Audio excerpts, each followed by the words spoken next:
What if the most famous footage in human history wasn't filmed the way we were told it was? In 1969, the world watched, right before their eyes, the broadcast of the first crew to ever step foot on the moon, an achievement so monumental for humanity that it is still celebrated today. Despite this raw footage, many people believe the mission may have been the greatest illusion ever performed.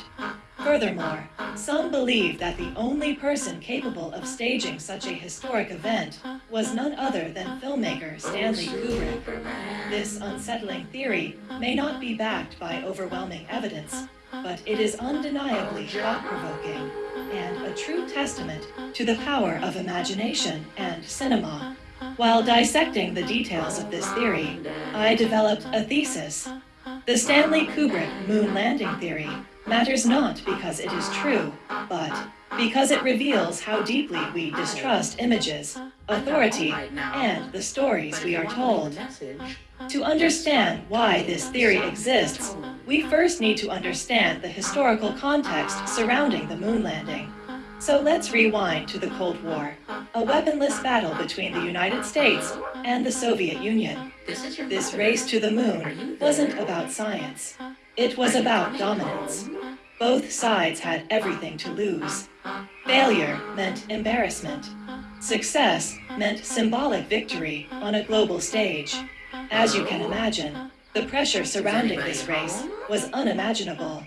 And in moments of extreme pressure, people are capable of extreme actions. And when the stakes are that high, the line between truth and performance begins to blur. Just 1 year before the moon landing, in 1968, Stanley Kubrick released 2001, A Space Odyssey. The film didn't just look realistic, it looked too realistic. A cinematic masterpiece praised by audiences, and even by NASA themselves. For the first time, movies didn't feel like science fiction. They felt like actual travel through space. Kubrick had achieved something no filmmaker had ever done before. He made space feel real without ever leaving Earth. So, when the government soon broadcast what appeared to be real space exploration, uncomfortable questions began to surface. Fact or fiction?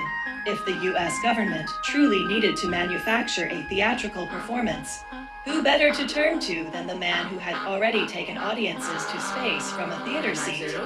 This theory wasn't created by some basement-dwelling skeptic. The supposed evidence runs deeper than expected, deep enough to make people question an eerie possibility. First, the American flag appears to wave, despite the moon having no wind. Second, the shadows don't always appear parallel, suggesting the use of artificial lighting. Lastly, the astronauts never see stars in the sky. Of course, scientists offer explanations for all of this. But explanations don't always satisfy conspiracy theorists. In fact, they often raise even more questions. And one of Hollywood's greatest minds wasn't done playing with our imagination. Over a decade later, Kubrick released The Shining. Embedded within the film are symbols that some believe hint at the truth behind the moon landing. First, a child wearing an Apollo 11 sweater. Second, Room 237, changed from Room 217 in Stephen King's original novel. Some theorize this was a deliberate reference to the approximate distance between the Earth and the Moon. These strange coincidences suggest that the hotel itself was built on buried secrets. Whether intentional or not, these references only deepen suspicion. Was Kubrick simply playing with his audience? Or was he quietly confessing a hidden guilt? Some take the theory even further, suggesting Kubrick was pressured or forced to stage the landing, a moment that permanently altered his worldview.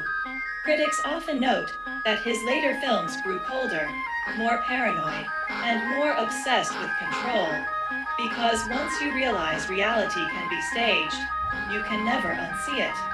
Films like Eyes Wide Shut, A Clockwork Orange, and The Shining are all stories where systems overpower individuals, and freedom is nothing more than an illusion.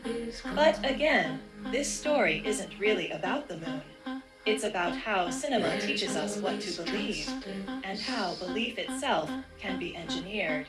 Kubrick understood something fundamental.